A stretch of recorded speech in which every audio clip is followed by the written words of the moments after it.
അമേരിക്കയുടെ F-16 യുദ്ധവിമാനം തുർക്കിയിൽ തകർന്നു വീണു. F-35 യുദ്ധവിമാനമാണ് എന്നൊരഭിപ്രായം ചില മീഡിയയിൽ കാണാൻ വേണ്ടി സാധിക്കുന്നു. ഫാൽക്കൺ യുദ്ധവിമാനം 16 നമ്പറിലുള്ളതാണ് തകർന്നു വീണത് എന്ന് തുർക്കിയുടെ ചില പ്രാദേശിക പത്രങ്ങൾ റിപ്പോർട്ട് ചെയ്യുകയും ചെയ്തു. ദൗത്യ പറക്കലിനിടെ റഡാർ ബന്ധം തകർന്നുകൊണ്ടാണ് തകർച്ചയുണ്ടായത്.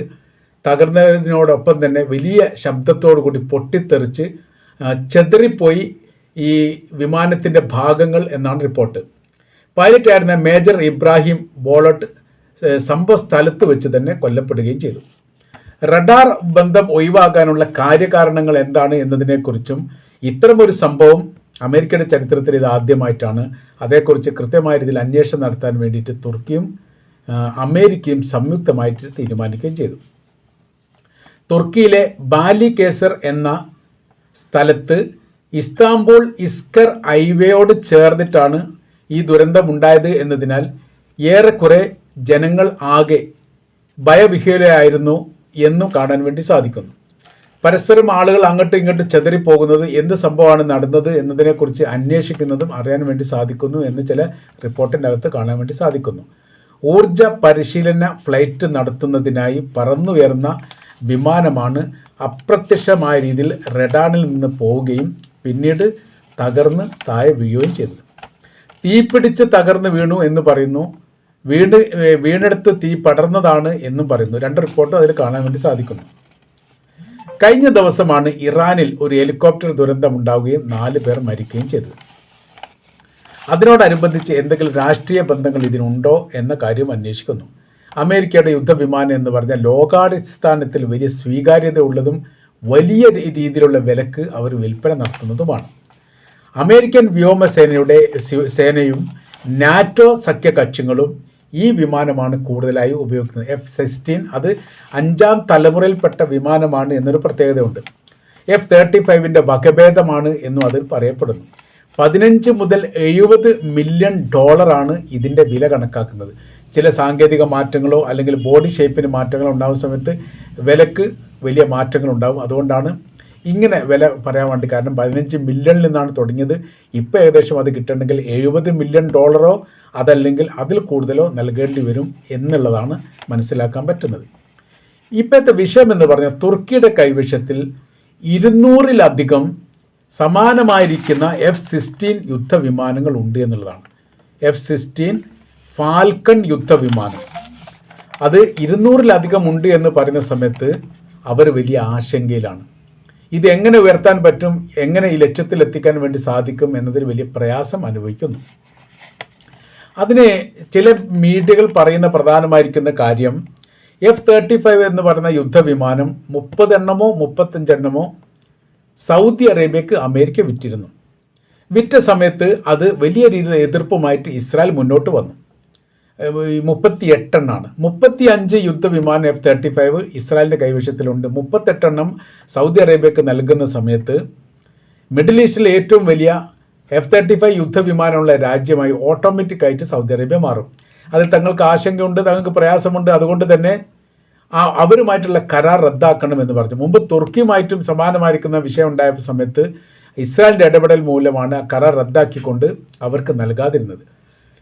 ഈ വിഷയം എന്ന് പറയുന്നത് സൗദി അറേബ്യയും അമേരിക്കയും തമ്മിൽ വലിയ സൗഹൃദം, വലിയ ബന്ധമുണ്ട് എന്നതിനാൽ ഇവർ ഒരു കരാർ വ്യവസ്ഥ പെട്ടെന്ന് ലംഘിക്കുന്നത് അല്ലെ തെറ്റിക്കുന്നത് ഭാവിയിൽ വലിയ പ്രയാസമുണ്ടാകുമെന്ന് അമേരിക്ക കണക്ക് കൂട്ടി. അപ്പോൾ പിന്നെ അവർ എന്ത് ചെയ്തെന്നറിയോ? സാങ്കേതികമായിരിക്കുന്ന സംവിധാനത്തിൽ ചില മാറ്റത്തിരുത്തലുകൾ വരുത്തി. അഥവാ F-35 യുദ്ധവിമാനത്തിൻ്റെ അകത്ത് ഉപയോഗിക്കുന്ന സംവിധാനങ്ങളുണ്ടാവും, സാങ്കേതികപരമായിരിക്കുന്ന യന്ത്രങ്ങളും മെഷീനറി സംവിധാനങ്ങളൊക്കെ. അതിൽ ചിലത് എടുത്തു മാറ്റപ്പെട്ടു. അങ്ങനെ ഒറിജിനാലിറ്റിയുള്ള ഏറ്റവും പൂർണ്ണതയിലെത്തിയ F-35 യുദ്ധവിമാനം, അതായത് ഇസ്രായേലിൻ്റെ കൈവശത്തിലുള്ളതിന് കാഠിന്യം കുറച്ചുകൊണ്ട് സൗദി അറേബ്യക്ക് വിൽക്കാൻ വേണ്ടി തീരുമാനിച്ചു. അതിനവർ തയ്യാറാണെന്ന് ഇവർ പറയുകയോ വിറ്റിട്ടുണ്ട് എന്ന് അമേരിക്ക പറയുകയോ ചെയ്തിട്ടില്ല. പക്ഷേ ആ സമയത്തുണ്ടായിരുന്ന പ്രാധാന്യ റിപ്പോർട്ട് അതായിരുന്നു. അങ്ങനെ ചെയ്യുന്ന സമയത്ത് F-35ൻ്റെ അത്ര തന്നെ ശക്തിയോ അതല്ലെങ്കിൽ ആ രീതിയിൽ അത് ഉപയോഗിക്കാനോ സാധിക്കുകയില്ല എന്ന് സൗദി അറേബ്യയുടെ ഭാഗത്ത് അഭിപ്രായം പറഞ്ഞതായിരിക്കുന്ന വിവരം വന്നു. അങ്ങനെ വല്ലാത്ത രീതിയിൽ പ്രയാസം ഉണ്ടാകുന്ന ഉണ്ടായി എന്നുള്ളതാണ് പറഞ്ഞതിൻ്റെ ഉദ്ദേശം. അപ്പോൾ ഇപ്പോൾ ഇത് പറയാൻ കാര്യം F-35 എന്ന് പറയുന്ന യുദ്ധവിമാനം ഈ തുർക്കിയിൽ തകർന്ന് വീണു എന്നതോടനുബന്ധിച്ച് യൂറോപ്യൻ രാജ്യങ്ങളിലും തുർക്കിയിലും മറ്റു ലോക രാജ്യങ്ങളിലൊക്കെ ഇത് വലിയ രീതിയിൽ ചർച്ചയാവുകയാണ്. സാങ്കേതിക വിദ്യകൾ എത്രത്തോളം അവർക്ക് നൽകിയ വിമാനത്തിൻ്റെ അകത്തുണ്ട് എന്ന് പരിശോധിക്കണം. അതായത് അമേരിക്കയെ ഒരു പ്രതിസ്ഥാനത്ത് നിർത്തുന്ന രീതിയിലാണ് കാര്യങ്ങൾ പോകുന്നത് എന്ന് ചുരുക്കം. എന്തെങ്കിലും ഒരു കള്ളത്തരം അവർ അതിൽ ഒപ്പിച്ചിട്ടുണ്ടോ എന്ന് സംശയിക്കുന്നു എന്നുള്ളതാണ്. എന്താണ് ഇതിൻ്റെ പ്രത്യേകത എന്ന് നോക്കാം. F-16 യുദ്ധവിമാനം, ഫാൽക്കൺ യുദ്ധവിമാനത്തിൻ്റെ പ്രത്യേകത സ്റ്റീൽസ് സാങ്കേതിക വിദ്യ കൊണ്ടാണ് ഇത് നിർമ്മിക്കപ്പെട്ടത്. മൾട്ടി റോൾ കഴിവ് അതിനുണ്ട്. ഡബിൾ എഞ്ചിൻ പോലെ അല്ലെ ഡബിൾ പ്രവർത്തനം അതിന് ചെയ്യാൻ വേണ്ടി സാധിക്കും. സെൻസർ ഫ്യൂഷനാണ്. സൂപ്പർ സോണിക് വേഗത്തിൽ അത് ആക്രമിക്കാൻ വേണ്ടി സാധിക്കും. റഡാർ സംവിധാനത്തെ തെറ്റിച്ചുകൊണ്ട് ലക്ഷ്യത്തിലെത്തിക്കാൻ വേണ്ടി സാധിക്കും. ഇത്തരമൊരു സംവിധാനങ്ങൾ ഈ അമേരിക്കയെ സംബന്ധിച്ചിടത്തോളം വലിയ രീതിയിലുള്ള അംഗീകാരം അമേരിക്കക്ക് വാങ്ങിക്കൊടുത്ത വിമാനം കൂടിയാണ്. F-35A, F-35B, F-35C എന്നിവയുടെ വകഭേദങ്ങളായിട്ടാണ് F-16 നിർമ്മിച്ചത് എന്നതിനാൽ അത് അതിശയിപ്പിക്കുന്ന തരത്തിലുള്ള സാങ്കേതിക ഗുണം വാങ്ങുന്നവർക്ക് നൽകും എന്നും പറയപ്പെട്ടിട്ടുണ്ട്. അപ്പോൾ ഇപ്പോൾ യുദ്ധവിമാനങ്ങളിൽ 10 യുദ്ധവിമാനം നൽകിയാൽ ആ യുദ്ധവിമാനം ഇസ്രായേലിനുണ്ടോ എന്ന് പരിശോധിക്കേണ്ടിടത്ത് കാര്യങ്ങൾ പോകുന്നു. ഇസ്രായേലിൻ്റെ കൈവശത്തിൽ ആ യുദ്ധവിമാനം ഉണ്ടെങ്കിൽ ആ സമാനമായിരിക്കുന്ന യുദ്ധവിമാനമാണ് മറ്റു രാജ്യങ്ങൾക്ക് വിൽപ്പന നടത്തിയത് എങ്കിൽ സാങ്കേതികപരമായ രീതിയിലോ എഞ്ചിൻ സംബന്ധമായ രീതിയിലോ എന്തെങ്കിലും ഒരു വകഭേദങ്ങൾ ഉണ്ടാവാൻ സാധ്യതയുണ്ട്. കാര്യം 100% അവർ നിർമ്മിക്കുന്ന അതേ പ്രൗഢിയോടുകൂടി ഇസ്രായേലിന് മാത്രമേ വിൽപ്പന നടത്തൂ. ഇങ്ങോട്ട് വിൽപ്പന നടത്തുന്ന സമയത്ത് അത്ര കാഠിന്യവും ശക്തിയും ഉണ്ടായിക്കൊള്ളണം എന്നില്ല. അപ്പോൾ ഇസ്രായേലിൻ്റെ കൈവശത്തിൽ ഇല്ലാത്ത ഒരു യുദ്ധവിമാനം മാത്രമേ അമേരിക്കയുടെ കൈവശത്തിൽ നിന്ന് വാങ്ങാൻ പറ്റൂ എന്നുള്ളിടത്തേക്ക് ഫാൽക്കൺ 16 അപകടം എത്തിയിരിക്കുകയാണ്.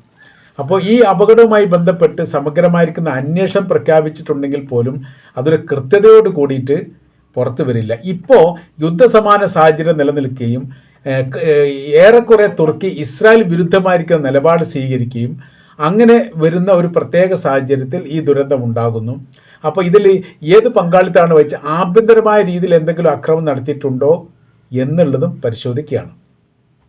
ഹെലികോപ്റ്റർ ദുരന്തത്തിൽ ഇബ്രാഹിം റൈസി കൊല്ലപ്പെട്ടതുമായി ബന്ധപ്പെട്ട് ഒരു അന്വേഷണം നടത്തിയിരുന്നു. ആ അന്വേഷണത്തിൽ പ്രത്യേകിച്ച് വിഷയങ്ങളൊന്നും കണ്ടെത്തിയിട്ടില്ല. അങ്ങനെ അത് അവസാനിച്ചു.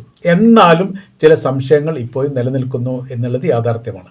അതിനുശേഷം ഇപ്പോൾ ഈ ഇറാനിൽ ഹെലികോപ്റ്റർ ദുരന്തത്തിൽ കഴിഞ്ഞ ദിവസമാണ്, 2 ദിവസം മുമ്പാണ് 4 സൈനികർ കൊല്ലപ്പെട്ട വിവരം പുറത്തു വന്നത്. ഇപ്പോൾ മൂന്നാമത്തെ ഒരു സംഭവം നടക്കുന്നത് തുർക്കിയിലാണ്.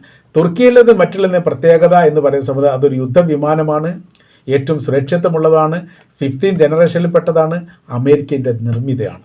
അമേരിക്കക്ക് മാത്രമേ അത് നിർമ്മിക്കാനും വിൽപ്പന നടത്താനും പറ്റൂ. അതിൻ്റെ സാങ്കേതിക വിദ്യ മനസ്സിലാകാത്ത വിധമാണ് അത് നിർമ്മിക്കപ്പെട്ടത് എന്ന റിപ്പോർട്ട് പുറത്തു വന്നിട്ടുണ്ട്. മാത്രവുമല്ല വിൽപ്പന നടത്തിയ ഒരു രാജ്യത്തിനും മറ്റൊരു രാജ്യത്തിന് ഇത് കൈമാറാനോ വിൽക്കാനോ പാടില്ല. അതായത് അമേരിക്കയുടെ ശത്രു രാജ്യങ്ങളായിരിക്കുന്ന ഒരുപാട് രാജ്യം ലോകത്തുണ്ട്. ആ രാജ്യങ്ങൾക്ക് ഒന്നും തുർക്കിയെ സംബന്ധിച്ചിടത്തോളം അതല്ലെങ്കിൽ ഏതെങ്കിലും യൂറോപ്യൻ രാജ്യങ്ങൾക്ക് F-16 എന്ന് പറയുന്ന യുദ്ധവിമാനം വിൽക്കാൻ പാടില്ല. അത് കരാർ വ്യവസ്ഥയുടെ ലംഘനമാണ്. അപ്പോൾ അങ്ങനെ വരുന്ന സമയത്ത് ഇതിൻ്റെ സാങ്കേതിക വിദ്യ ചോർന്നു പോകാതിരിക്കാൻ വേണ്ടിയിട്ടാണ്, പ്രത്യേകിച്ച് ഇറാനിലേക്കാണ്. കാരണം ഇറാൻ്റെ കൈവശത്തിൽ ഒരു വിമാനമോ ഒരു മിസൈലോ അല്ലെങ്കിൽ സാങ്കേതിക വിദ്യയുമായിട്ട് ബന്ധപ്പെട്ട എന്തെങ്കിലും സംവിധാനം എത്തിയാൽ പിന്നീട് അവർ ആദ്യം ചെയ്യുക അത് പൊളിച്ചെടുത്ത് അതിൽ ഉപയോഗിക്കപ്പെട്ട സാങ്കേതിക സംവിധാനത്തെക്കുറിച്ച് പഠിക്കുകയും മനസ്സിലാക്കുകയും ചെയ്തതിന് ശേഷം പുതിയ നിർമ്മിക്കാൻ വേണ്ടി നോക്കും. 200 കിലോമീറ്റർ ദൂരപരിധി പോകുന്ന മിസൈലുകൾ ഈ റഷ്യയുടെ കൈവശത്തിൽ നിന്ന് വാങ്ങി അത് 500 കിലോമീറ്റർ ദൂരപരിധിയാക്കിയിട്ട് റഷ്യക്ക് തന്നെ വിൽപ്പന നടത്തിയ രാജ്യത്തിൻ്റെ പേരാണ് ഇറാൻ എന്ന് പറയുന്നത്. അവിടെ നിന്നാണ് മിസൈലിൻ്റെ നിർമ്മിതി കാര്യങ്ങളൊക്കെ അവർ തുടങ്ങുന്നത്. ഒരു മിസൈൽ നിർമ്മിതി അല്ല, അതിന് ഓരോരോ വർഷവും 100 കിലോമീറ്റർ എങ്കിലും ദൂരപരിധി പറന്ന് ആക്രമിക്കാൻ പാകത്തിലുള്ള നിർമ്മിതികൾ ഇറാനിൽ ഇപ്പോഴും നടക്കുന്നുണ്ട് എന്നാണ്. 4-ലധികം രാജ്യങ്ങളിൽ ഇറാൻ്റെ ആയുധ നിർമ്മാണ ഫാക്ടറികൾ പ്രവർത്തിക്കുന്നുണ്ട് എന്ന് ഈ അടുത്ത് തന്നെ റിപ്പോർട്ട് വന്നിട്ടുണ്ട്. അത് റഷ്യയുടെ പേര് പറഞ്ഞിട്ടുണ്ട്, റഷ്യ സ്ഥിരീകരിച്ചിട്ടില്ല. കൊറിയയുടെ പേര് പറഞ്ഞിട്ടുണ്ട്, കൊറിയ സ്ഥിരീകരിച്ചിട്ടില്ല.